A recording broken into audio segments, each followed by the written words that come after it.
It was Mark Poulton that packaged him. Mark is fired. Tell Mark I'm mad.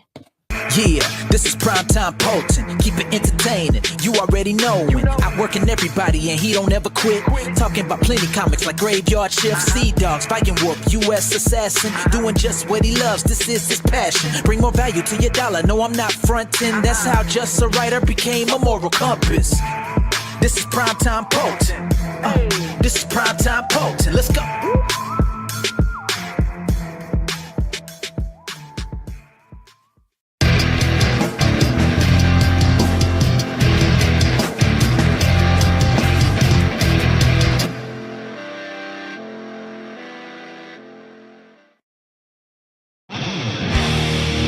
Behold the King, the King of Kings.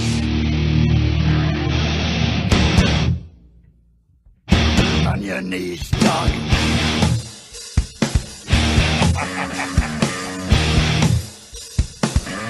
All hail. Bow down to the King. Bow down to the King. Grinned red as he walked from the place where the traitor lost both his name and his face. Through the halls and the corridors, stinking in blood, he tasted his grin, and it tasted good. The King took his head, left him broken and dead. Bow down to the King. Bow down to the King. Bow down to the King.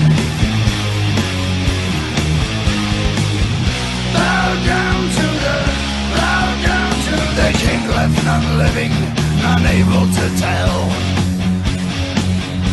The King took their heads and he sent them to hell. Their screams echo loud in the place of their death. Ripped open they die with their final breath. They hail the King of Kings. Bow down to the King.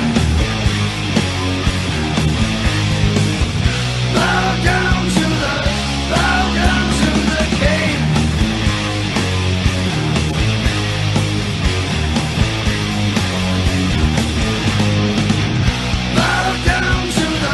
Bow down to the King. Into the dirt. His will be done. Now feel your fear. There can be only one. Bow down. Bow down. Bow down. Bow down. Bow down to the Bow down. Bow down to the King. Bow down. Bow down. Bow down. Bow down. The King is here. Now feel your fear. The King of Kings. All hail the King. On your knees to the King. The King of Kings. There is only one.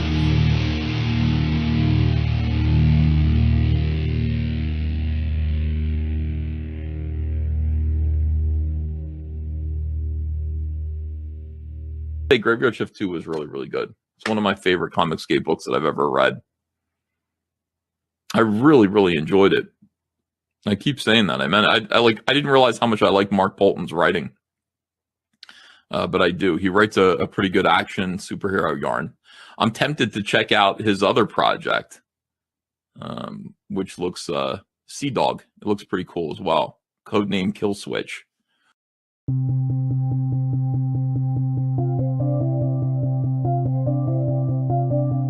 Just another boring day where nothing changes, everything was normal till you came running up my street, and you ran so fast I was taken by the flash.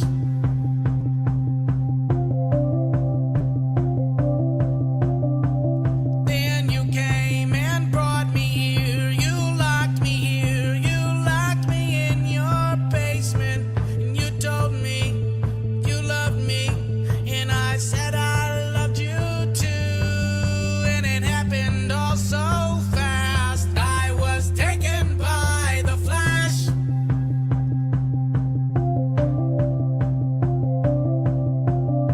'Cause Flash, I know you know that you're the fastest man I know. Whenever you're away from me, my whole world moves so slow.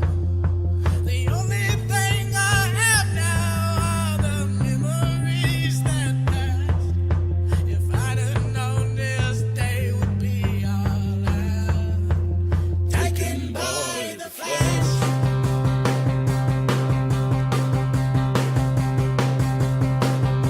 My mother and my father, they both warned me when they said you were unstable. But your jawline and your brown eyes, they were more than I could take, and it happened all so fast I was taken by the flash.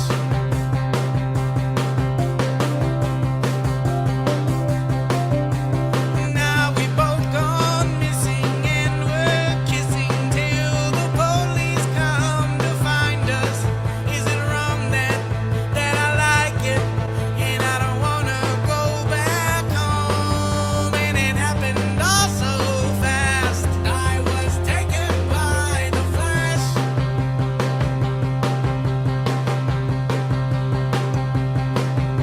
'Cause Flash, I know you know that you're the fastest man I know. Whenever you're away from me, my whole world moves so slow.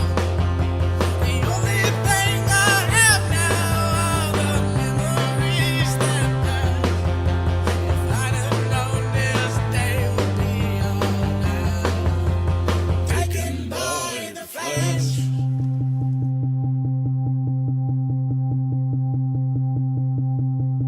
Ezra, no, don't take me home, just keep me here, just keep me wanting. Ezra, no, don't take me home, just keep me here, just keep me wanting. Ezra, no, don't take me home, just keep me here, just keep me wanting.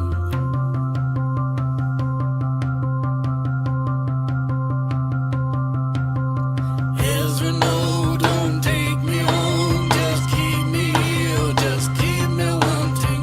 Ezra, no, don't take me home, just keep me here, just keep me wanting. Ezra, no, don't take me home, just keep me here, just keep me wanting.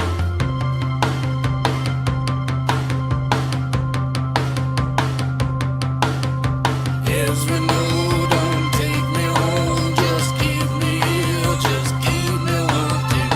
Ezra, no, don't take me home, just keep me here, just keep me wanting. Ezra, no, don't take me home, just keep me here, just keep me wanting.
What's up, everyone? Happy Sunday. It's the Moral Compass, the Fulfillment King, Mark Poulton.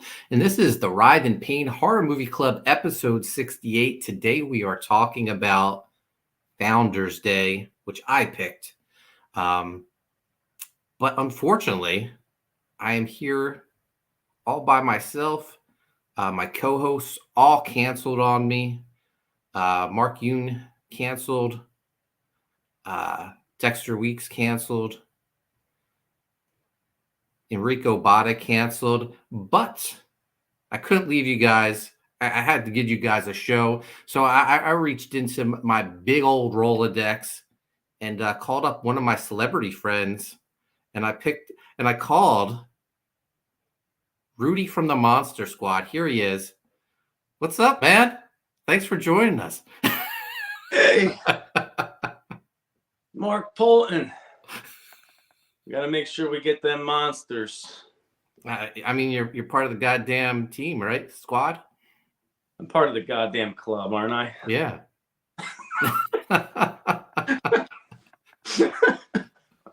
Cheers. How you doing, guys? I was just kidding. It's not Rudy from the Monster Squad, although he is dressed for Halloween.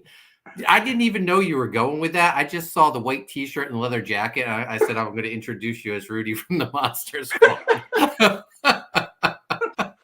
Yeah, we're on the same wavelength. we're on the same wavelength.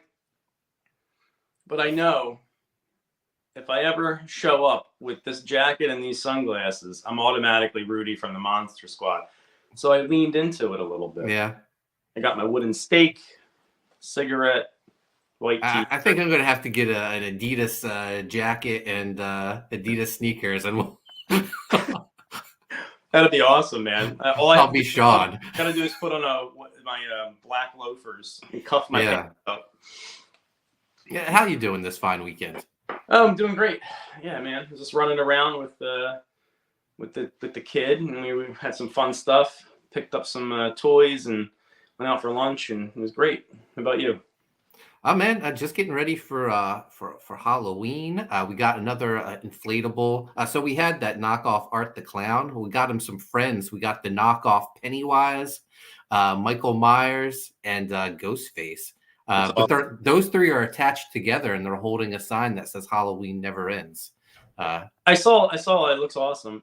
Is the knockoff Pennywise called like Penny Smart? I was saying he was Nickel Wise. Nickel Wise, Ike Myers, and Booface. Booface, I love it. Yeah. But I've been enjoying your blazers and shoes on Instagram, man. Yeah, it's my fall fashion thing. So I'm like posting like a picture of me, some of my favorite fall attire, and then some artwork, and then fall attire artwork. So that's awesome, man. Yeah, I don't know. You know, just playing with different things to post. I don't know. I get bored. You get bored of just posting junk all the time. So yeah, I figure boots and pictures, artwork. Yeah, absolutely. Also, this weekend, I finished up the script for Graveyard Shift 5. Oh, that's awesome. I've got to get that lettered. All the artwork's done. Colors are rolling in, but Tommy Patterson finished all the pencils and inks on that.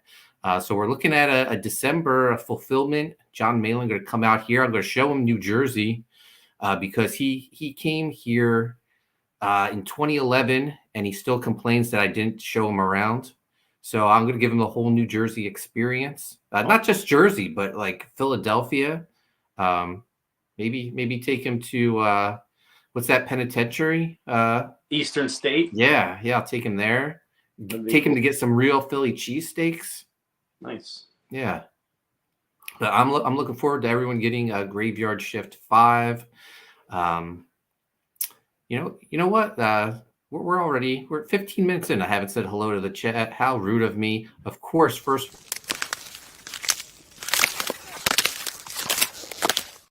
None other than Mark Pangren, doing God's work, man. And he says, back Writhe Payne 2 today so that Chris Graves can afford to buy shirts with sleeves. Other streams sleeveless. I know he's not on our streams anymore, but But he's killing it. He's working hard on Writhe Payne. Speaking of Writhe Payne, we have 4 days left in the first half of the campaign. Man, it's flown by. We'll be closing up the first half this Halloween night. We're closing in on $14,000. I don't know. We might even be there. I haven't checked what we're at. Let me pull up the page real quick. But I do have some new Writhe Payne artwork to share. Oh, here we go. We're at 13,831. So we're only $169 away from 14,000. But at 20,000, we unlock another stretch goal for backers. And that is a 6x9 print from our own Corey Barton. I don't think he's here in the chat yet, so I'll sing his praises. This print is absolutely gorgeous. Let's take a look at this artwork. This is incredible. Let's blow this up so you can have a better look at it, Enrico. Yeah, it looks awesome. I seen this on social media. I'm pretty sure I liked, commented. It's cool. Yeah, fantastic. Not a bad artist, that Corey Barton. Yeah, man, it's really good, and the coloring's good. He colored himself too. He did, yeah. Yeah, that's pretty great. This is going to be a 6x9 print for all backers when we hit 20,000. But I was telling Chris Graves, I think at some point this needs to be a cover as well because it's pretty badass. Yeah, it looks awesome. So there you have it, guys. New artwork for Writhe Payne by Corey Barton.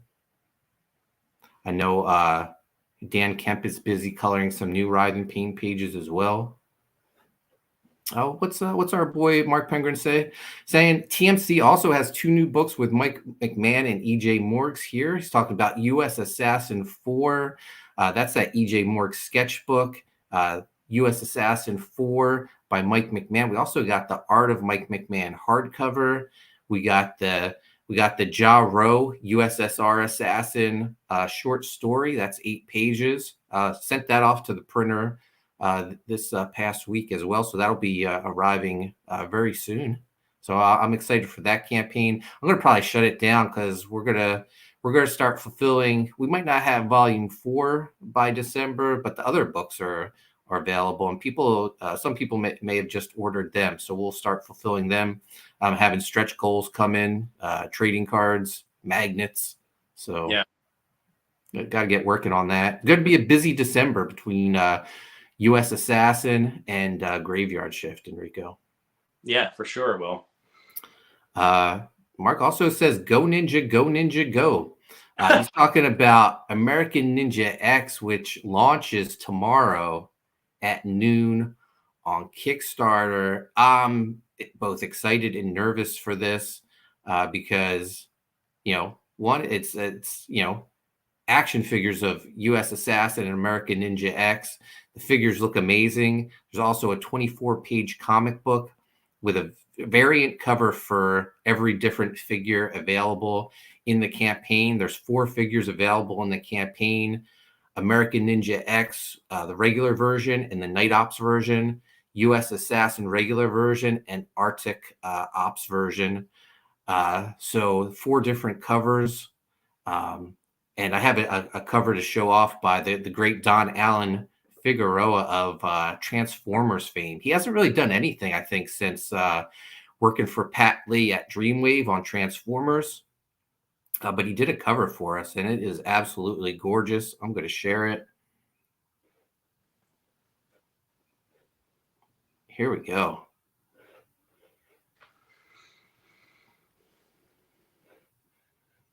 Looks incredible. The comic book written by me. Patrick, I don't know. Patrick may be doing the art. We may have a surprise artist for the for the comic book. Cool.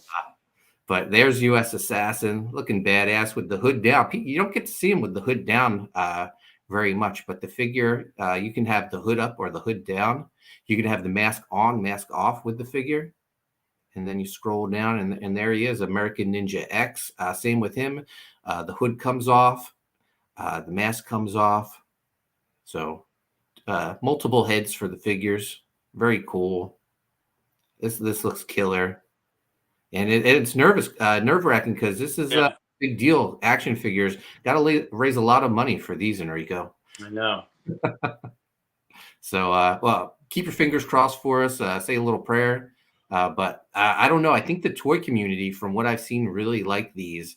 And what's cool is the people that the figure people who have been discovering these have been coming over to the U.S. Assassin fan page, asking where they can read U.S. Assassin, or on Facebook groups when they see the figures, they want to know more, because thankfully there's like 250 pages of content for U.S. Assassin, so they can read up on the character before they get their action figures.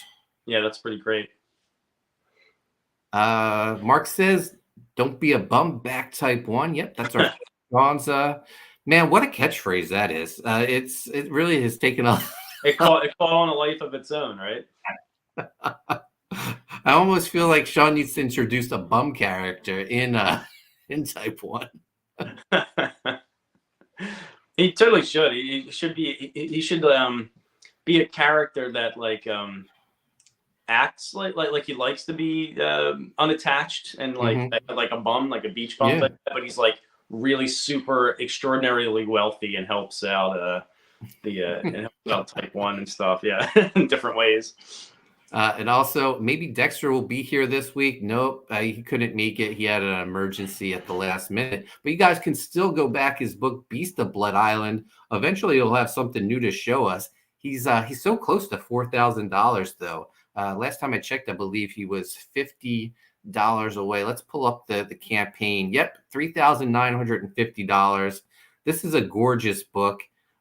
Reminds me very much of like those 70s horror comics you would see back in the day.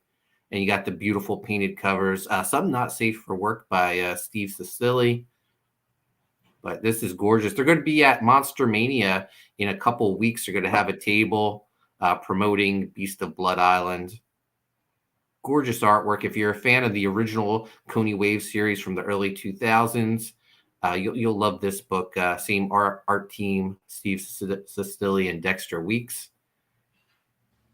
So go check it out. Let's get Dex to $4,000. Yeah, I love this book. It's going to be great. And Amanda, let's give her our intro. Here.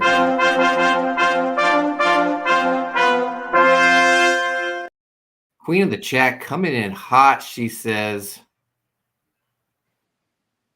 "I hope someone picked a good movie for next week." Ouch. He is not a fan of Founders Day, which I'm disappointed in you, Amanda B.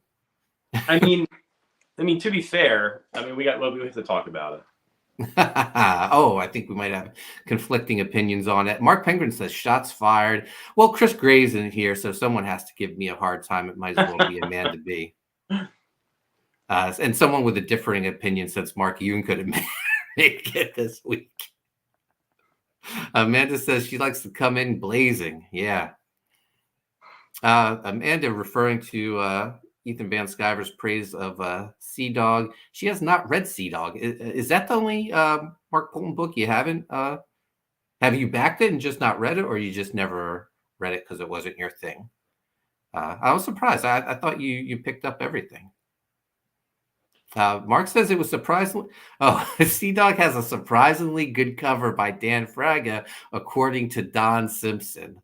That's a callback. Good cover. That's like should go on the back of the next book. Yeah, that's a callback to the Eddie P Comic Con when Don Simpson, creator of Megaton Man, said, "I can't believe I'm seeing all this artwork that I do not like."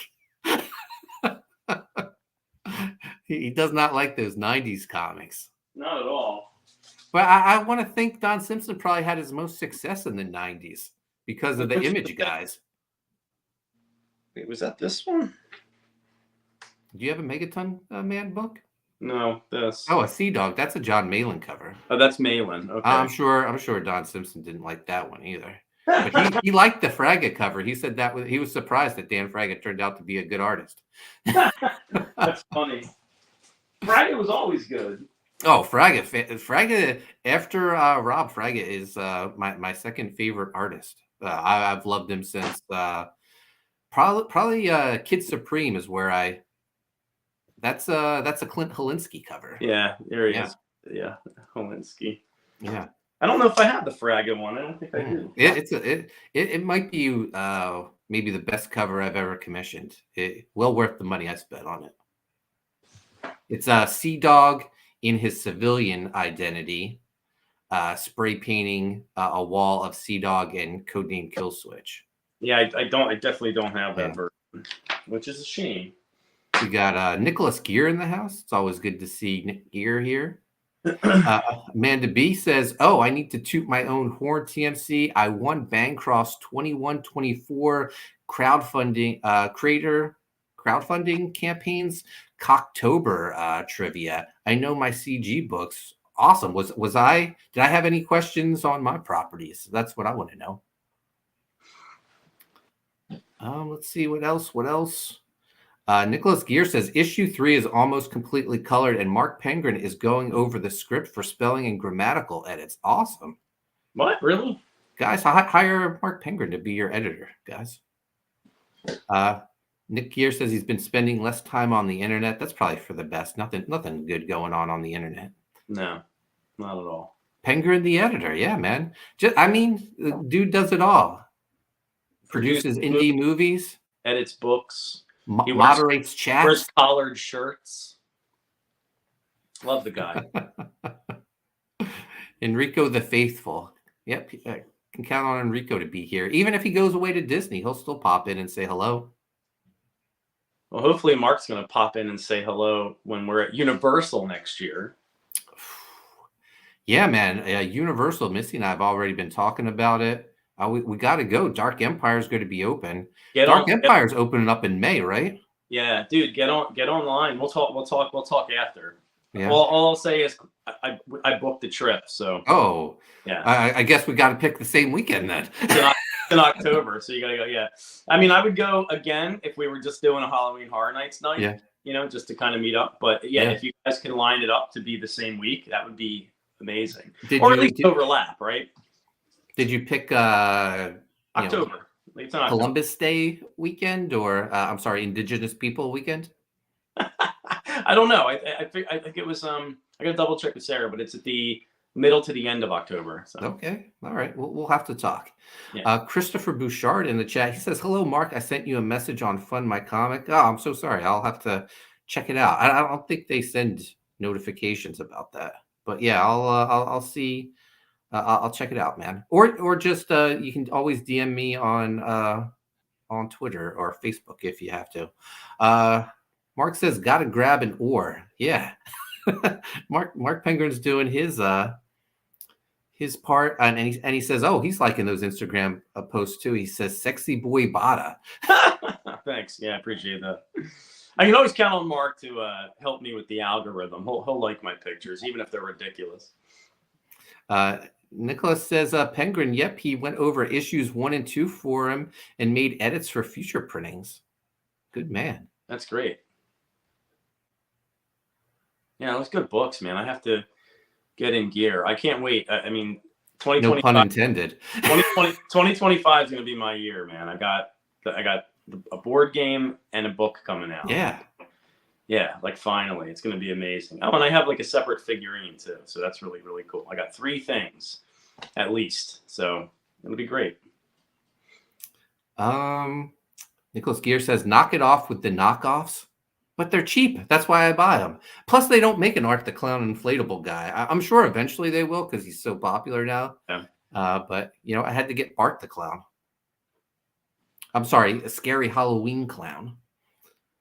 Amanda says, Malin off the writing for part 2. Didn't he take primary on Omega Storm? Omega Storm was John's baby. I didn't have any part, Omega Storm. But this is Graveyard Shift part 5.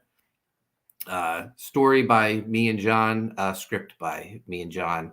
But I put the I wrote the script. John will go over it and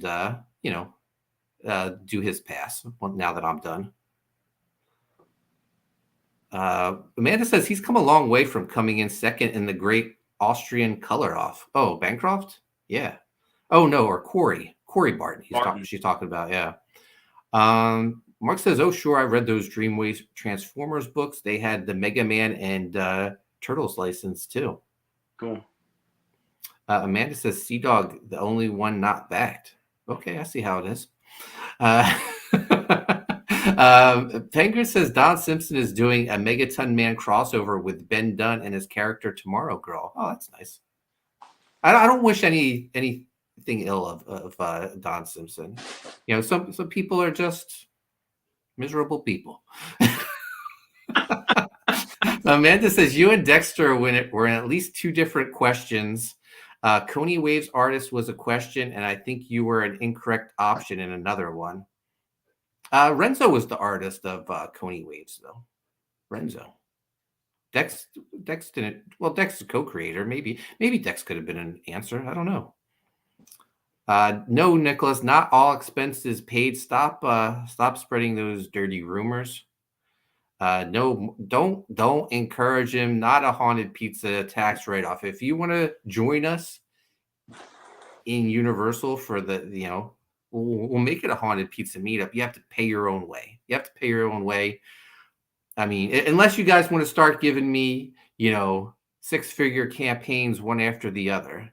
Oh, look at that. How about this one, guys? Yeah, Savage Dragon versus Megaton Man. Two deplorable creators together in one book.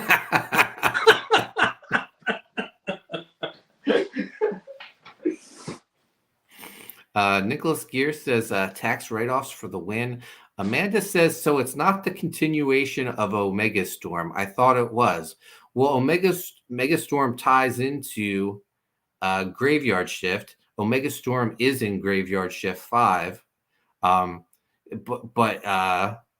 it's not. It doesn't really center around the murder mystery that is Omega Storm. In this volume, although Omega Storm is in it, we're with the main mission with them going into space to battle the old ones. Amanda says, correct. I got Renzo correct. Dexter was an option, and I believe you were too, to trip people up. Oh, yeah. I mean, I could have drawn Koni Waves. It just wouldn't have looked as nice. Yeah. I could have drawn Koni Waves too. It just never would have got done.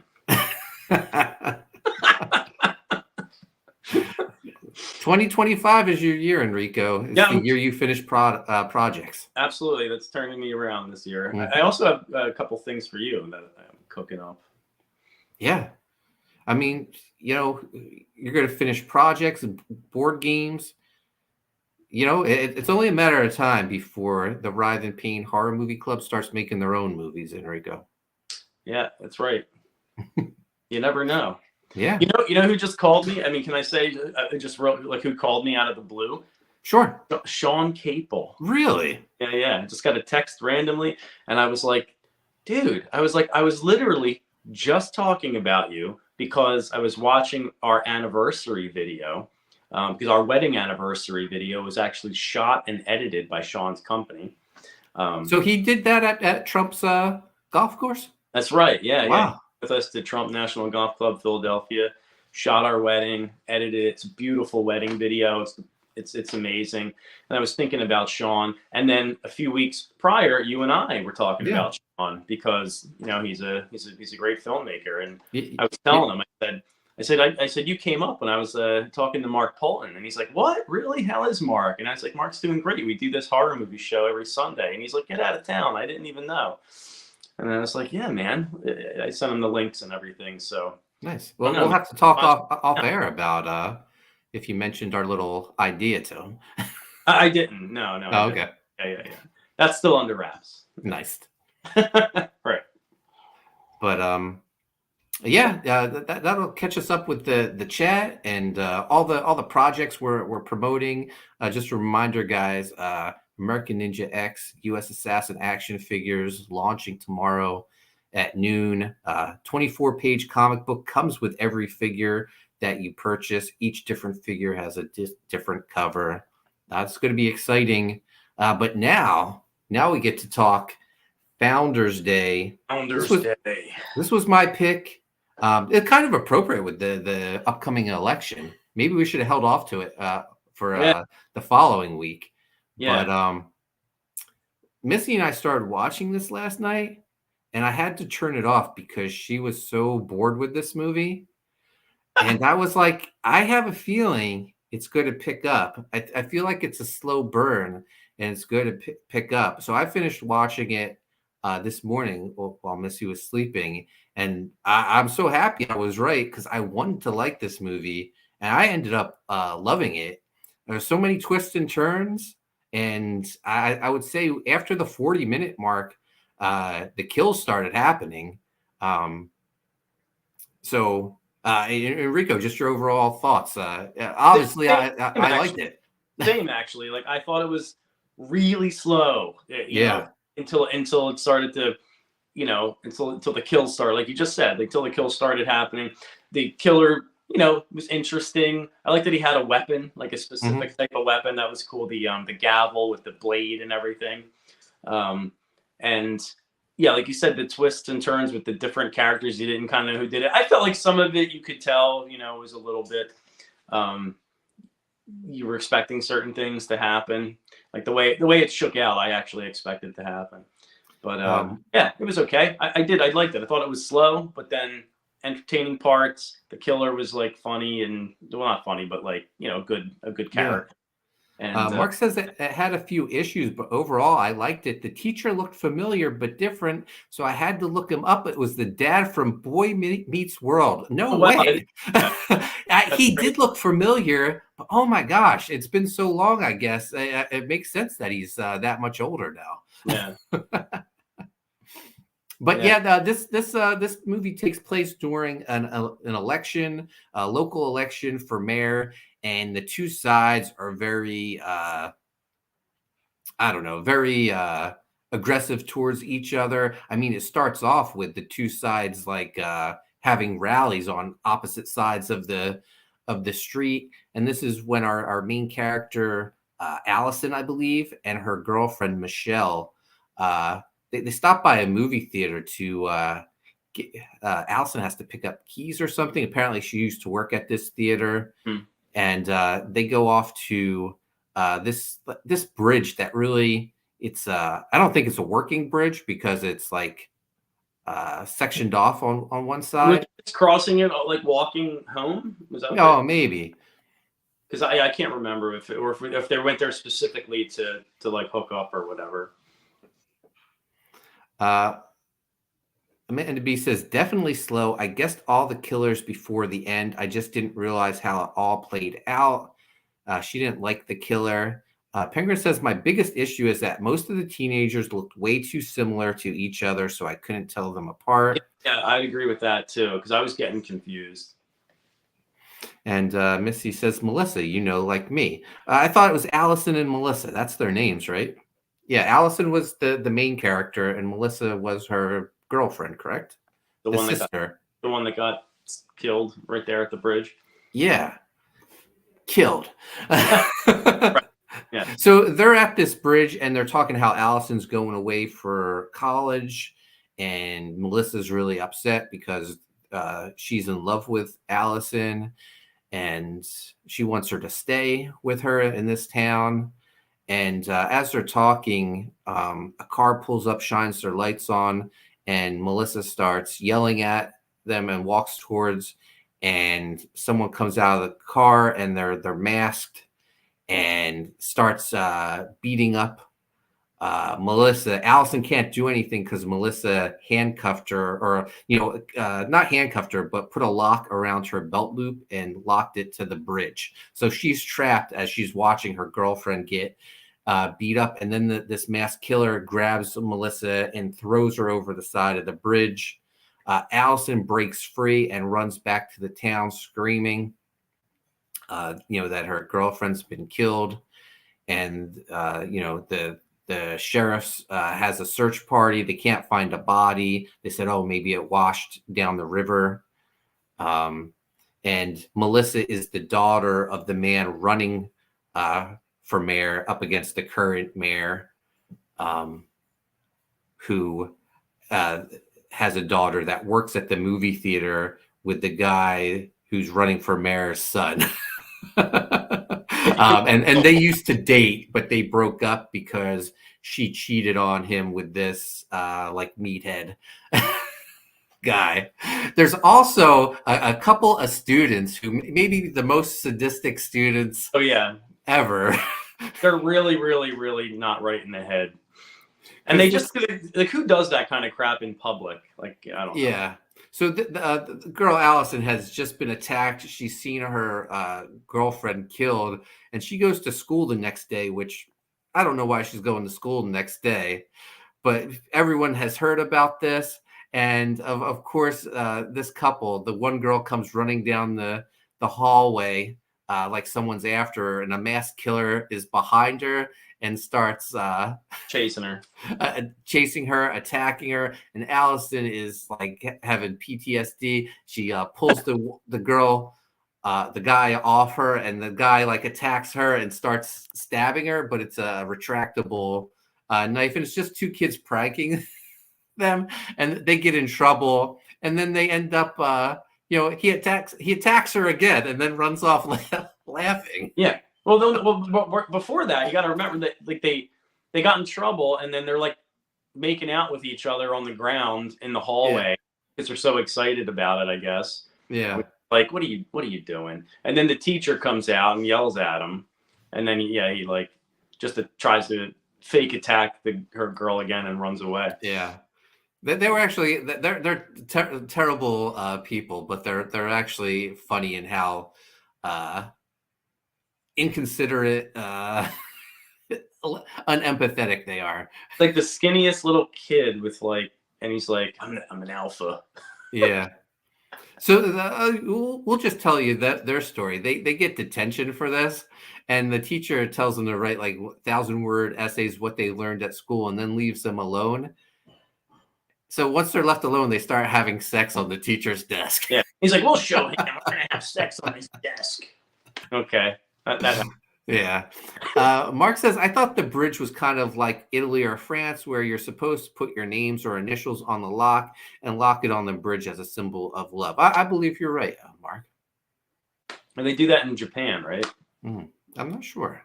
Yeah. Misty said I said Michelle and not Melissa. There you go. I was wrong.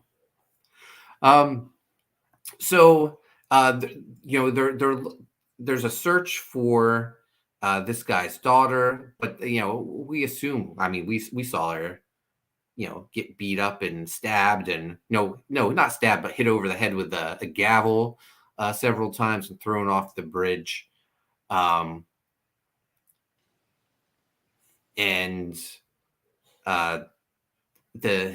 brother is upset. He goes to visit Allison.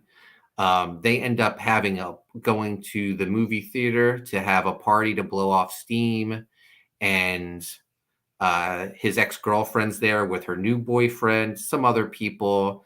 The ex says she'll clean up, and she's left with her boyfriend, but her boyfriend's sort of pissed because he sees the ex, like his current girlfriend, sort of being very sympathetic to her ex, but the guy just lost his sister. So he breaks a bottle and he storms off, leaving her at the theater by herself. And she's cleaning up. She goes into the theater. I guess she's locking up, and she hears something, and she gets attacked, and it's those two kids again. Right. And then you think oh, okay, everything's, whatever. And then. Yeah. Mark says the real reason Amanda B hated the movie A Scene in a Movie Theater. She does not like horror, movie theater horror. Women like Velvet Rope then. Oh no, she wouldn't. I feel like we showed Velvet Rope on the show once. We did. We before. showed the trailer. I'm Yeah. sure. Yeah. So those kids run off. She's still left there by herself, and the killer shows up, kills her. And then the next day they're having like a big like fall festival almost with face painting and stuff. The mayor's doing a speech in like the town square, and her ex or her boyfriend is actually he works somewhere. No, he works at the theater. He's throwing away trash, and he opens up the dumpster and he finds her body in there. He goes running to town square where everyone's gathered, saying he found a body. They go back to check. They realize it's the mayor's daughter. They want the boyfriend for questioning. And he was like, why are you questioning me? I found the body. I came to you guys. He runs off scared. They chase after him. He's on the run. The same time is the same day that the kids have detention. And while they're having sex on the table, the killer comes in, kills the guy. The girl runs off into the gymnasium. The killer tracks her down there, kills her. Allison goes there because I think she clears out her locker because she's leaving early, I assume, to start like early enrollment in college. And when she's there, she hears something, sees something, and she starts walking the hall. She goes into the classroom, and dressed as the killer is Michelle's brother. And he's writing on the chalkboard, Right. setting up this scene. And he's like, oh, it's not what you think. He starts chasing her. She runs out of the school to her father, who's waiting at the truck. And this kid's running after her with the gavel, with the knife end. And the dad just grabs like a broken board or something from his truck and rams it right through the kid's Yeah, like impales him. chest, kills him. I'm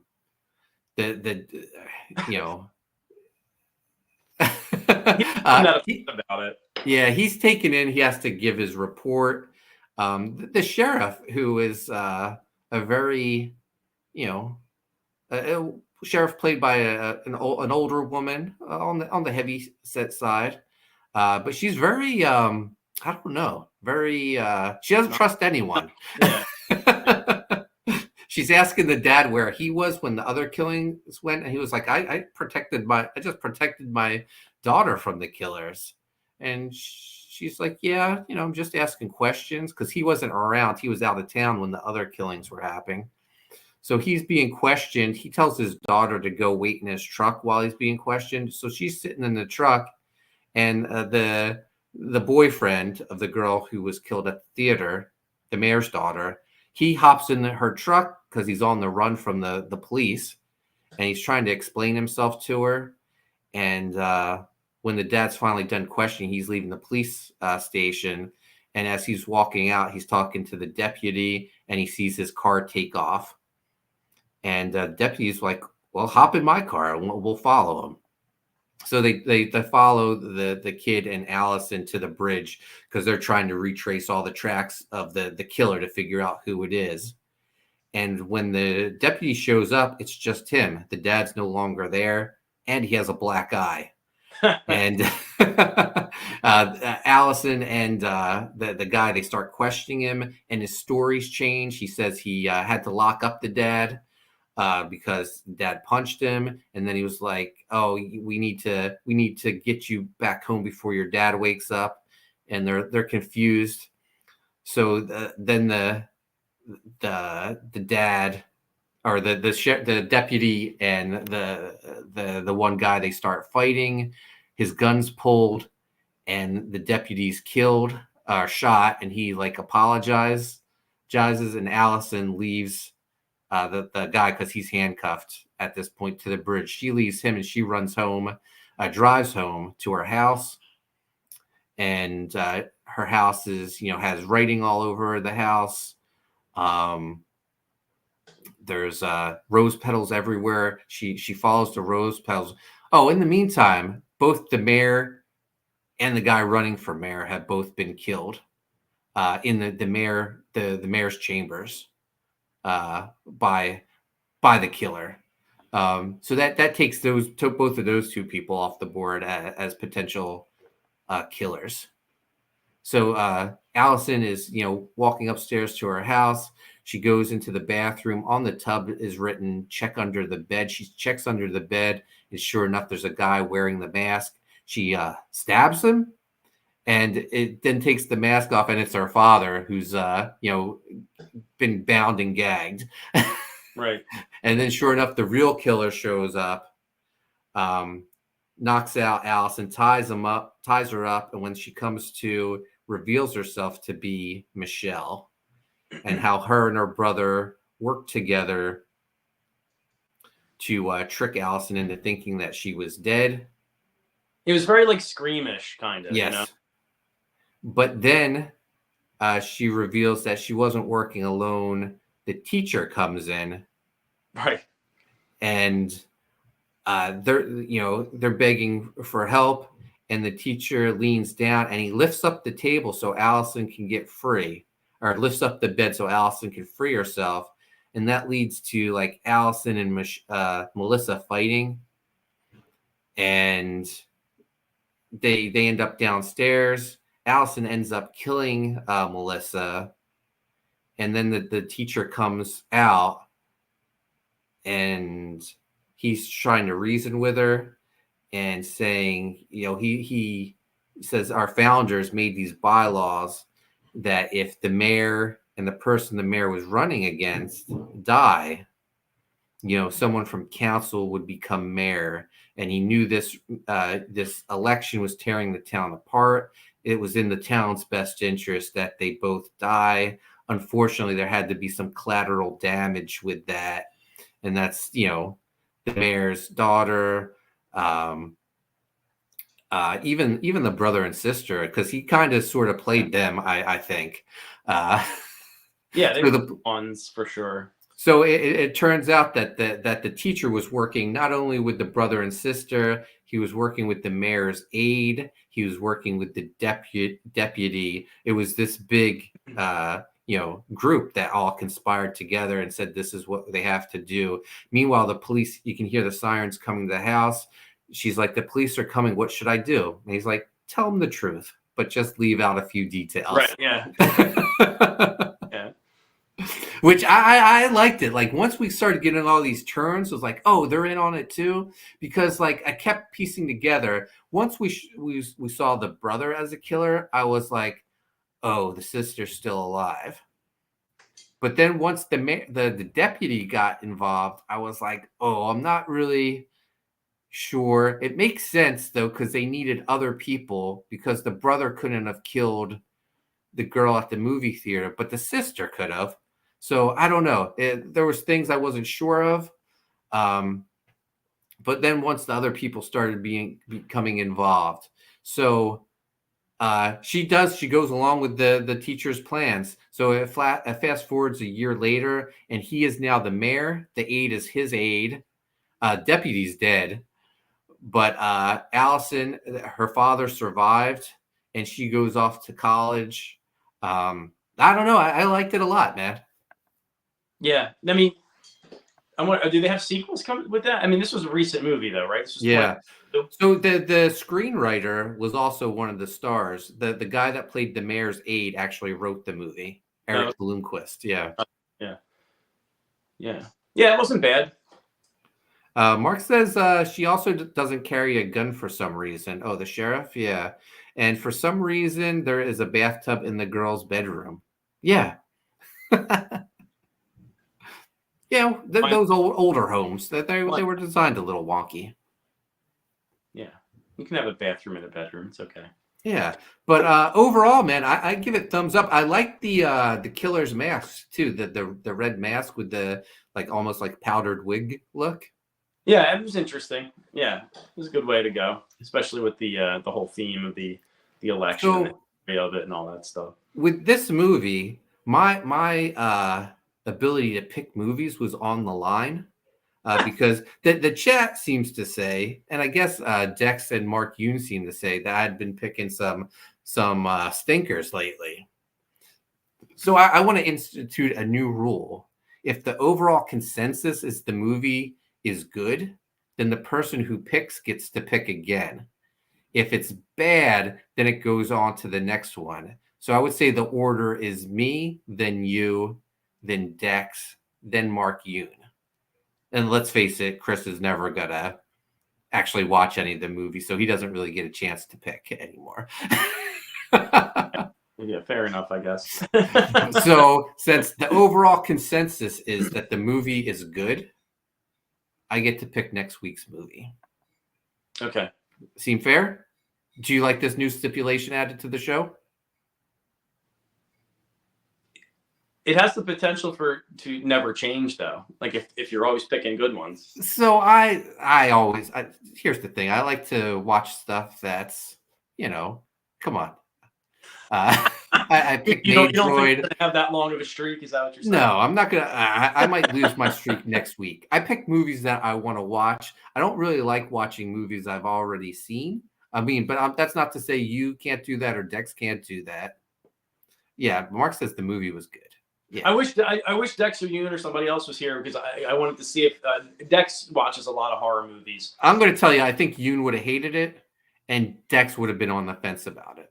Yeah, probably. But what I was going to say is just about picking movies or watching horror movies. Dex watches a lot of horror movies. And I wanted to see if he saw Smile because I had never seen it and I just watched it. And it was like probably one of the best horror movies. Yeah, my son saw Smile too. He said it was great. Yeah, Smile 2, I didn't see yet. I started watching it. I have it on stream. I just didn't finish it yet. But Amanda B says, I thought Dex's last movie was put off for the coming week. So Dex wants to watch Hills Have Eyes, the remake. I really don't want to watch it because it's a little rapey.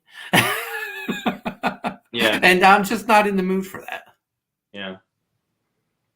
Amanda says, I don't know. Was it Yoon's? No, it was Dex's. And Dex no-showed 2 weeks in a row. He's lucky he's still on the paddle. I like to pick some funner movies. Like the perfect Writhe Payne horror movie club movie, I think, is Hatchet. It's just like fun, and from beginning to end, it's not nonstop fun and excitement. Yeah. So, or Terrifier is not bad either. Oh yeah, Terrifier is fantastic. I think Terrifier was one of the best ones. Terrifier, Hatchet, yeah, for sure. We had a lot of good ones. But I'm picking a movie that was actually made in Pennsylvania at a local farm. So I've been dying to see this, and it was just added to Tubi, and it has star power in it. It has Bill Moseley and Kane Hodder in it. So it has a couple horror icons. I think our friend Newt has some friends that were in that as well. So next week we're watching Hayride to Hell. Here's the trailer. Oh.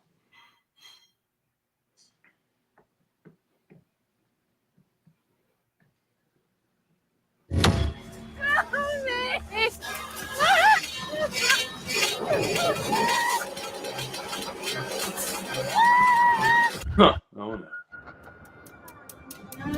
I've been coming here since I was a kid. I heard a rumor that the county's shutting it all down. You and your hayride. It's a nuisance. What's this I hear about the county trying to shut you down? Over my dead body. Look at that. It has been deemed by the county that the public attraction called Sugartown Scare is a threat to public safety. You give me 3 days to make the greatest haunted attraction in the history of mankind. You're willing to gamble the future of your entire family farm on whether or not you can scare me? You have a deal. It was a harvest moon on the haunted hayride. Some will have lived, some will have died. You've actually paid money to go on this hayride? What? We will do whatever it takes to keep our farms. It's not funny anymore. Rider beware. This haunt will have plenty of scare. I think it's just gross. Chopping up a body like that. Organic farming.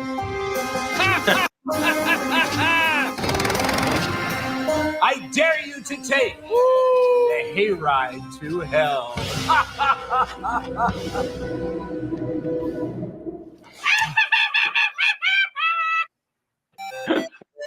Wait, that's not the guy from Monster Squad, is it? No, I don't think so. No.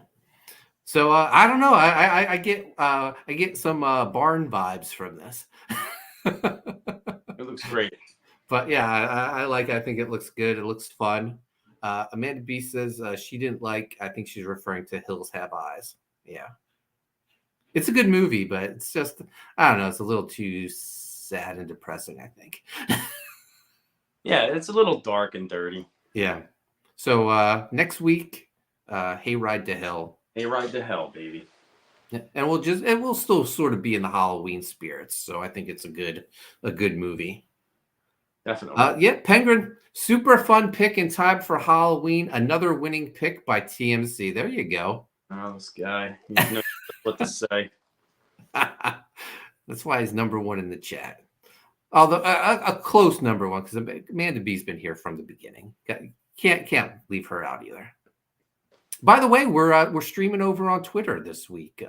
Things are working out. Whatever issues we were having, we've been over on X. Got 38 people watching right now. Guys, if you're new to the channel, we're here every Sunday talking horror movies that you can watch for free on Tubi. One day we're going to get that Tubi endorsement. They let a fan pick the perfect Halloween horror movie list of recommendations, and they just picked a dog that had an X account. I was like, they should have picked us. We have an actual show where we promote Tubi. Yeah. One of these years, man. We're not dogs, though. Well, that's a matter of opinion, I guess. Wow, Amanda says, I'm beginning to lump your taste with McMahon. Wow. Mike McMahon banned from ever picking again for picking the worst movie ever, Pumpkins. I don't know if Founders Day is even in the same ballpark as Pumpkins, bro. No, come on. Yeah. What was that? Neon Maniacs. Yeah. It was that was a questionable pick, but it was a cult classic. It had a lot of potential. That's not even in the same class as Pumpkins. Yeah. Pumpkins in a class all its own, not a good one.